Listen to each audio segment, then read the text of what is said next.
Good morning, everybody. So, we begin our adventure, our exploration, our journey into a more expansive consciousness of abundance this month.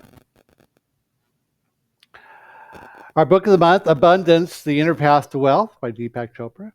Grab your copy on the way out this morning. Um, I started listening to the audiobook on Spotify yesterday. So, if you're a Spotify person, you get like 15 hours a month. So, it's on there if you want. The title of my talk today, As Within. And as I started thinking about abundance and prosperity, and in particular looking at it from the angle that Deepak Chopra is inviting us to look at it, I remember this old Hermetic, the original phrase, as within, so without, as above, so below, comes from Hermetic philosophy, going back, way back, long time. And it's been adopted and used and applied in various teachings over the thousands of years, to say that as we are inside, gets reflected back to us in the world. And the world will show up to us as we expect it to, as we believe it to be, and as we believe ourselves to be. We will have a direct experience of ourselves reflected back to us in the world all the time.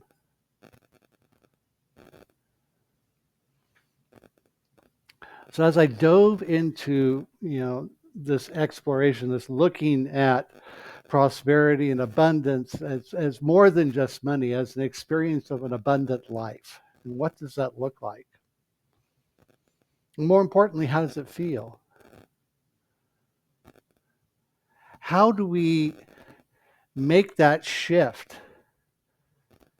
from, or how do I, let me phrase that, how do I make the shift from thinking that, life is happening to me to life is happening for me? How do I make the shift that says, I'm constantly in this reactivity mode, responding to life and handling life and expecting this, that, and the other to happen because I have to fix it,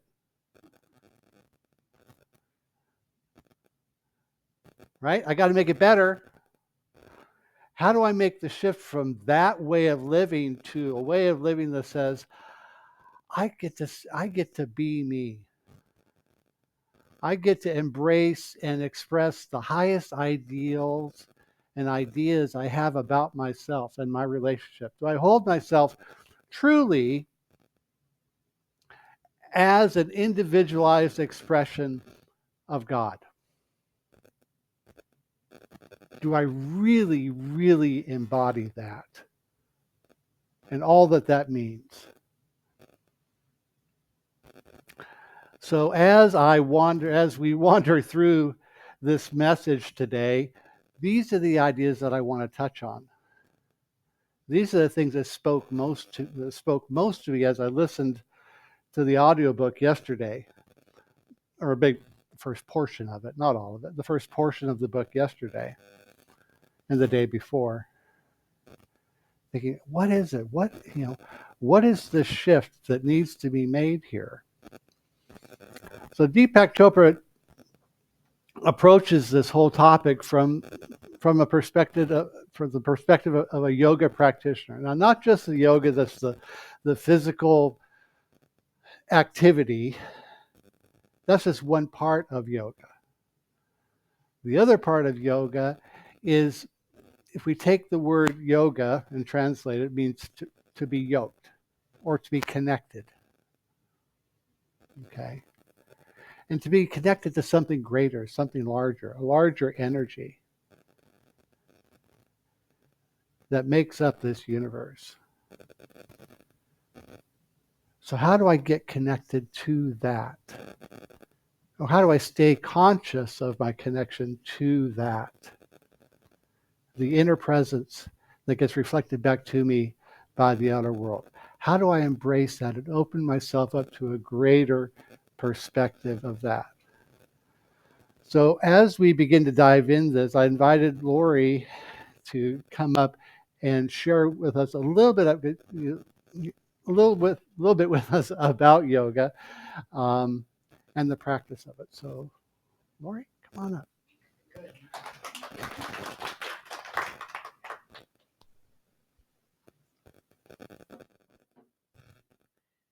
So I want to start by picking up Jennifer's thread of breath, because that's where all yoga begins and all of life begins. And yoga is life. And just give us a moment to kind of move inward again after our listening activity. So again, if it's comfortable for you, you can close your eyes and just tune in to your breath, and just continuing that beautiful place that Jennifer brought us a few minutes ago.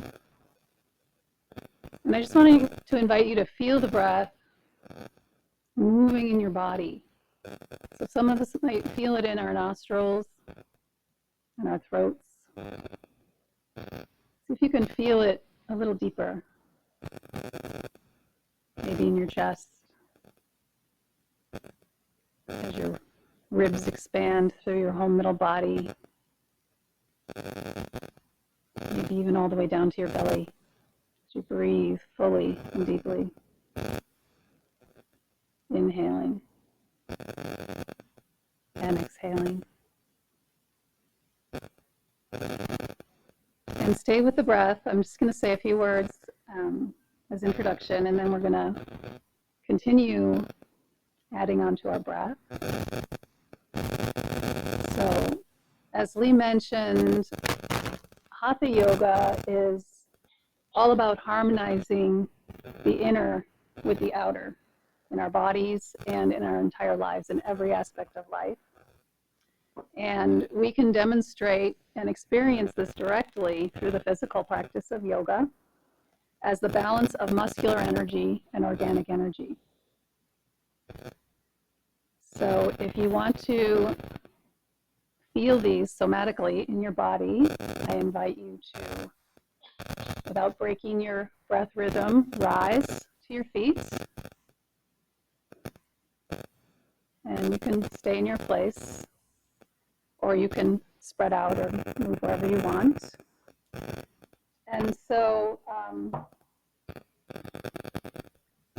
as you stand,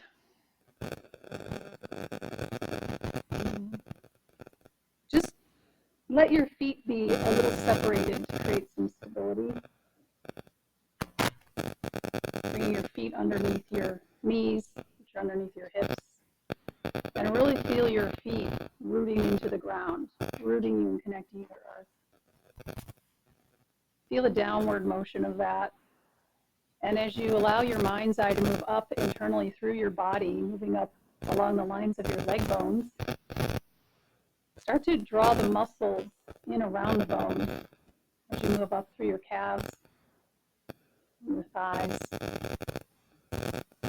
And holding that gently, and coming up with your attention into the pelvis, just gently draw your lower belly in to root your tailbone down. It's just a subtle internal feeling of rootedness. And so I want to show you how you can be moving down and rooting while you're moving up energetically. And so continue to hold these rooting things while you're moving up as you lift your sternum.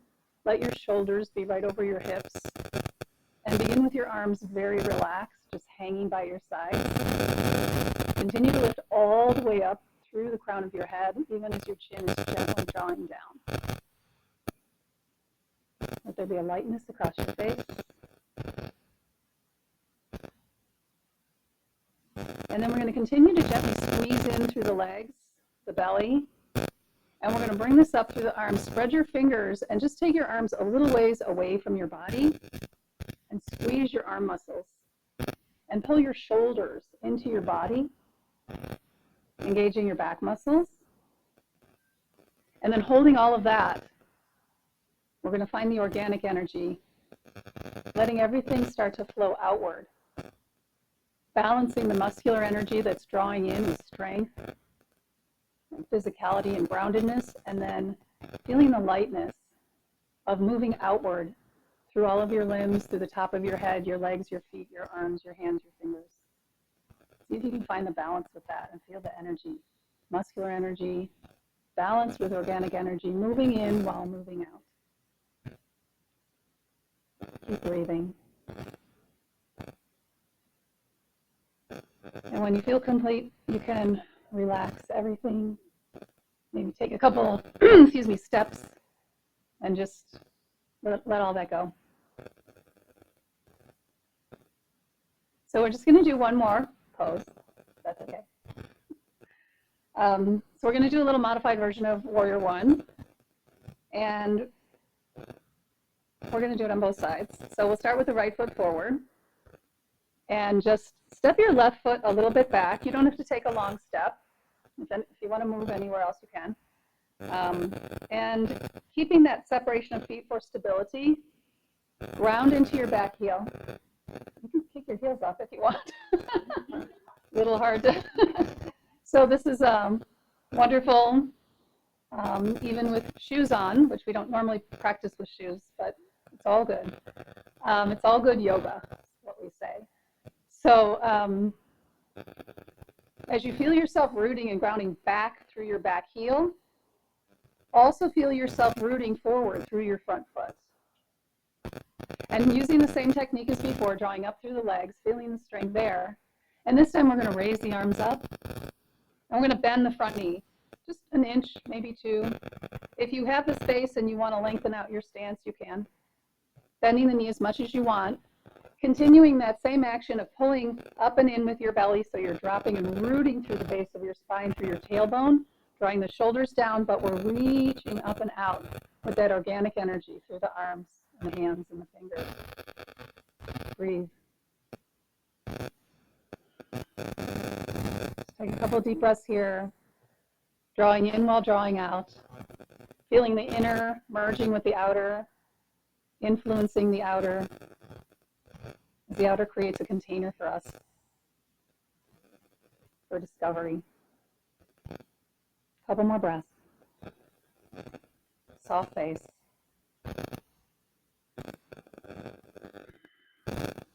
After your next inhale, let the exhale bring the arms down. Step back into your even stance and just feel. Feel what you've created.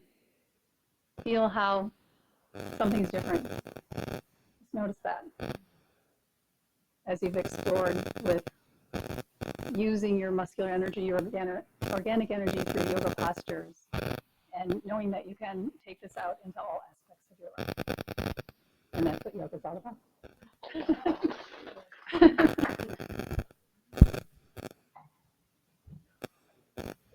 Wonderful. Thank you. Thank you so much, Lori. Appreciate it. Am I on? Am I on? I can't hear it, but it's okay. All right. And that's it. I love what Lori said about, thank you again, blending the inner with the outer. Blending the inner with the outer. Before I dive into that, I'm going to just take a little step back. Ernest Holmes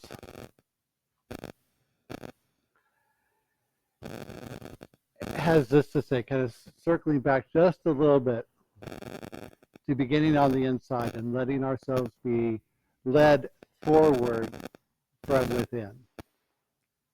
And he had this to say. He says, they have told us that this thing is love. It is beauty. It is, of course, power. It is peace. It is joy. It is eternal bliss. It is eternal action, but an action with such harmony that to us it does not seem like action. Action that does not seem like action. How often do we find ourselves wrapped up in life, wrapped up in the world, and I've got to do this, I've got to do that, and I've got to do this. It's like, no, just stop. sometimes the most powerful thing we can do is stop and pause and allow ourselves to be and be present with what's going on the inside first. To calm ourselves, to center ourselves, to allow ourselves to be present with what is happening here as a reflection of what's out there, and saying, okay, how do I choose to be? How do I get to be with this? And what is the most powerful place for me to be with me before I speak, before I act, before I make a choice or a decision about whatever it is that's going on in my world? Maybe the most powerful thing I can do is center and be present with what is happening on the inside. And say, am I going to act out of fear, or am I going to choose to be with love or joy or peace? Or how can I embrace just a greater flow of this divine idea that is me? Embrace a greater flow of myself as an expression of this infinite life that is God.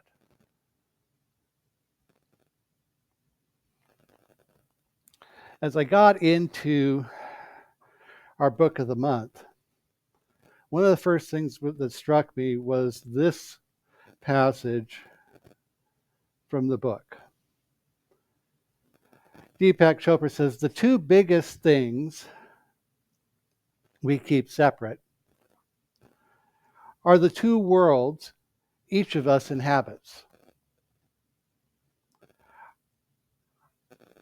Our world that is out there, the physical world of things and other people, and the other world that is in here, where the mind is constantly active, producing thoughts and sensations. So we have the world out there, there's the world of effect, as we would say, and the world in here, where our thoughts and feelings and sensations are, that is cause.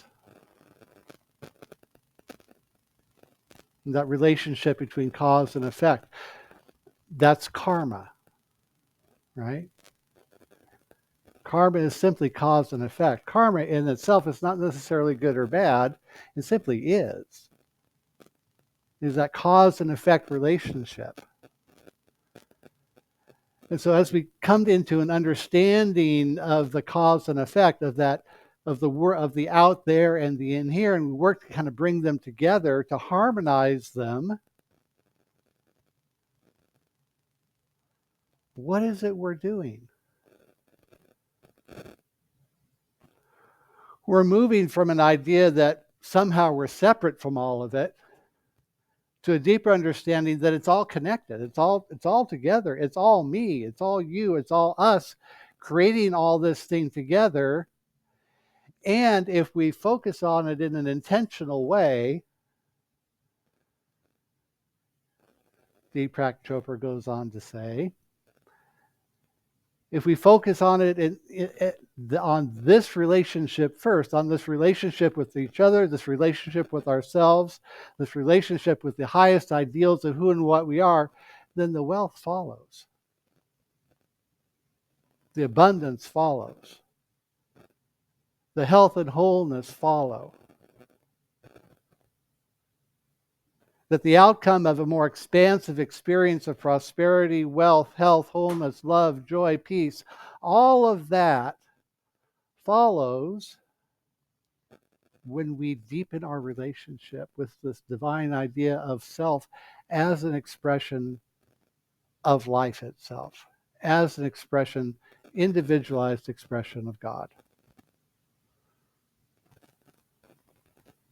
We take care of that first. And not even that, let me back up. We take care of this first. This relationship.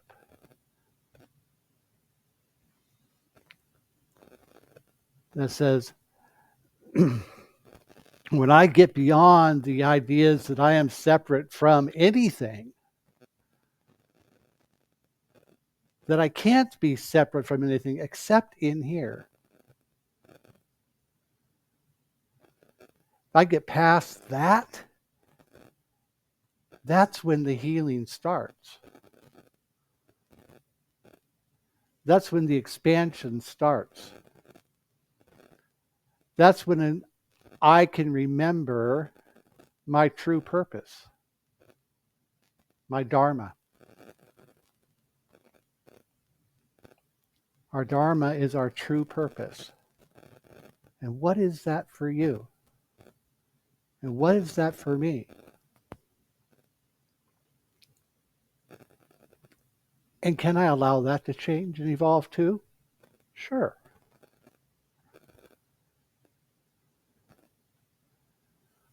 The question becomes, what is that for me? What is my true purpose? What is it that brings me joy? What is it that brings me a sense of love? What is it in my life that gets me up in the morning and I get up and I say, wow, I get to do this again? I get up and go do this wonderful, fun thing where I feel satisfied and excited and fulfilled and joyful, even at 3:30 in the morning. In fact, I can't wait to get up. I wake up before the alarm and shut it off before before it wakes my partner up.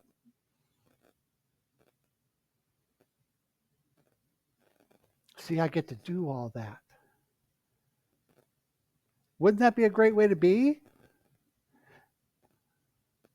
How exciting to embrace my true being and know that when I am that excited about life, everything that I need, everything that I expect, all the resources and the people, places, and things conspire for my good and support me in that.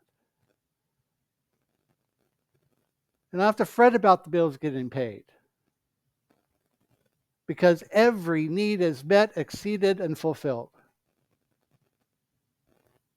I get to choose that way of being, that way of living, because I have, from a more Christian's perspective, because I have sought the kingdom of heaven first.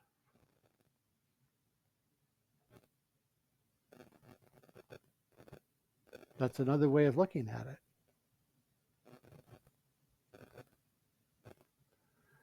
Deepak Chopra goes on to say in another passage, says, a shift in awareness is required.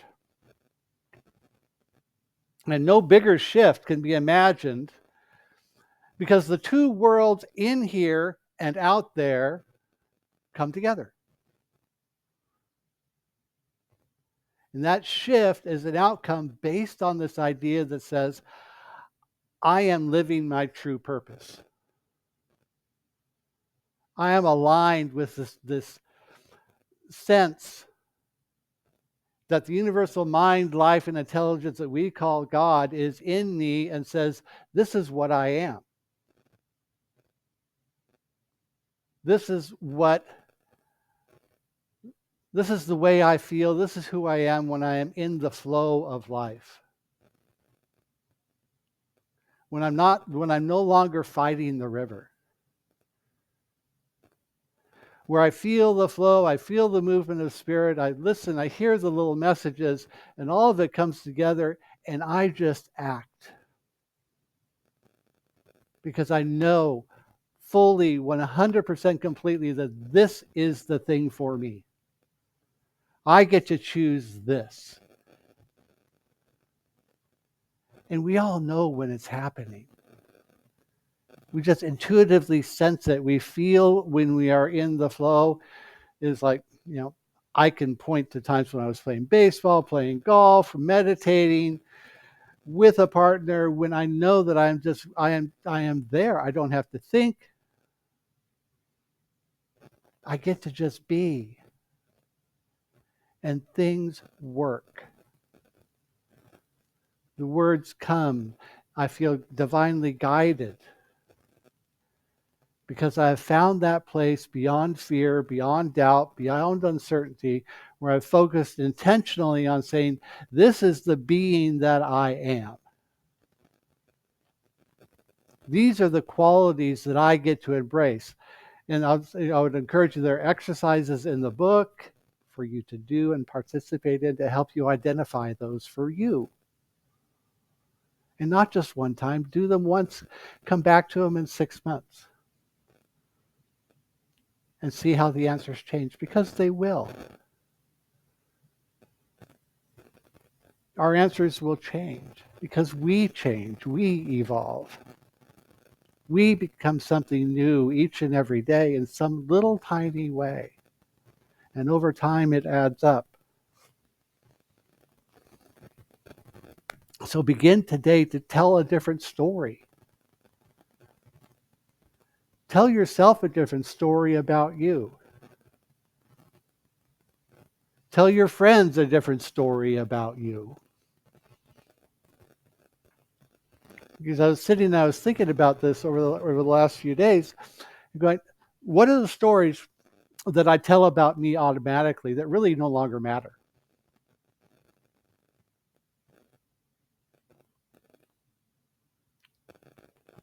I see heads nodding. See, we all have them. We tell stories about ourselves, maybe in some self-deprecating kind of way. How many times do we tell stories about ourselves that no longer matter? And I'm digging. I'm going, you know what? There's some stories I need to let go of. Because that's not who I am any longer.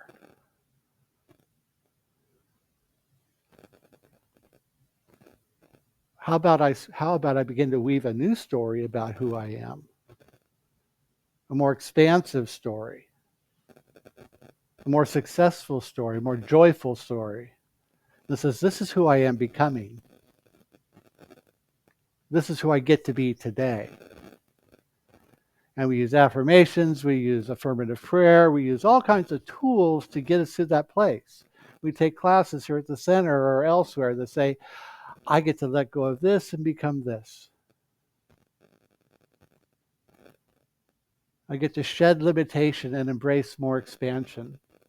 I get to shed fear and choose love, to shed doubt and choose peace.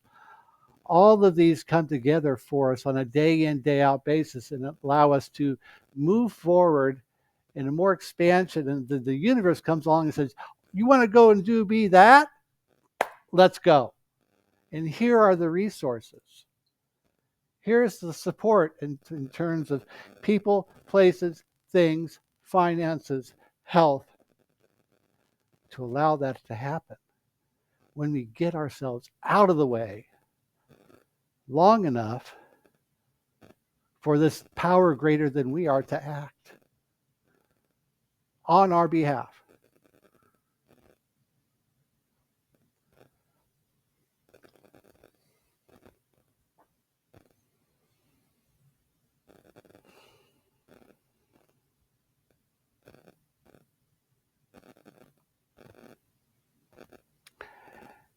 In the New Testament, Matthew chapter 6, verse 26.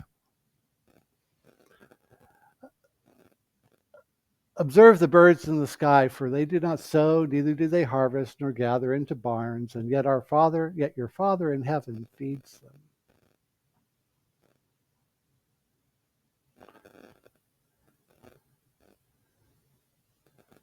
Am I willing to embrace the idea that I am at least as important as a bird?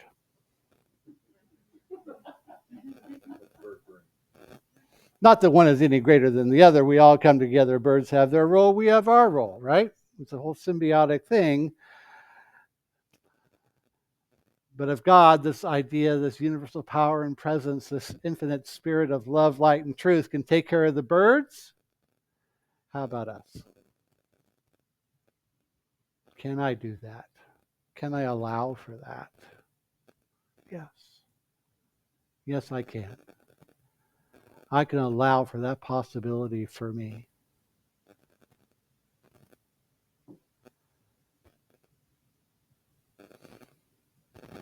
It's powerful thing, this life we live.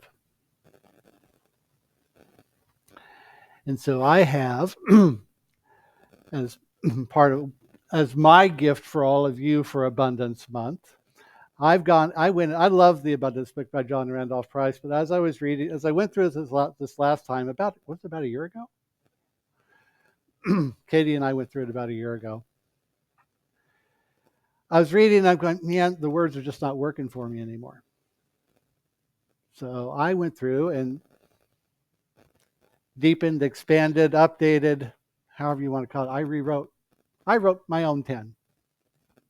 At first they were going to be, I wrote adapted, but I just wrote inspired by his work. So Valerie, if you would, our spiritual practice, this is my gift as part of our spiritual practice for this month. 10 affirmations. And the way this works, if you haven't done the Abundance Book process, we have 10 affirmations. We're going to go through them. Katie and I are going to go through them 4 times. I invite you to join us. Daily, we read them, we write them out ourselves, 1 a day. Write them out ourselves, take some time to meditate on it, and then journal about it. And carry it with you throughout the day. You can do it once or twice a day, 3 times a day, however many times you want, whatever works for you to use the affirmation. But the gamifying it is saying, I will do this for 40 days straight. And the big game is if you miss a day, you go back to day 1. So you can choose to handle it however you want. Okay? Pardon me?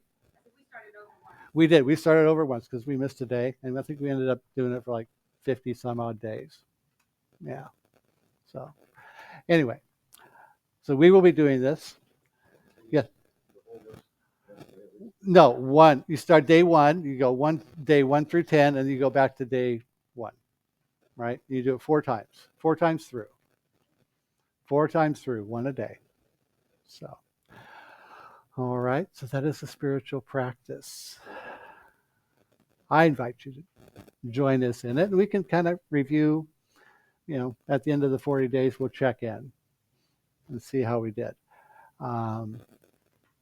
So we'll share that. So with that, open mic. So questions, comments, thoughts as we begin this journey into prosperity this month. I just want to comment that I love the synchronicities that happen in life. He doesn't run his talks by me in the morning or when he's working on them. I don't know what he's going to say. So it was just fun to hear you. You were talking about, what you're looking for, you find. And I had that exact conversation with a young lady in my Lyft last night. I'm driving Lyft now, and which I'm loving. I've done it in the past. I love connecting, and that's part of the fun is you never know who's going to get into your car and what kind of inspired conversation will come out of it. And this was like a young teenage girl, her first job. I picked her up from her work. It was a retirement community center. And another synchronicity, that was my first job at 16, which I said it first. I said, oh, what do you do here? Oh, I'm a waitress. I said, oh, I was a waitress for my first job at a retirement community when I was 16. She goes, oh, I'm 16. It's my first job. Cool. And then we were just talking about pros and cons of the job. And she's like, yeah, sometimes they're so grumpy. And I was like, well, yes, some people are like that, especially in their latter years. But, what about finding compassion, for the situation that they're in? But the conversation came around to basically that of like, hey, what am I expecting to find today? Am I expecting positive experiences? Am I expecting negative experiences? So I just wanted to share that. That was a great synchronicity. Great. Good message, babe. Thank you. All right. Anybody else? Okay. We will wrap it up there.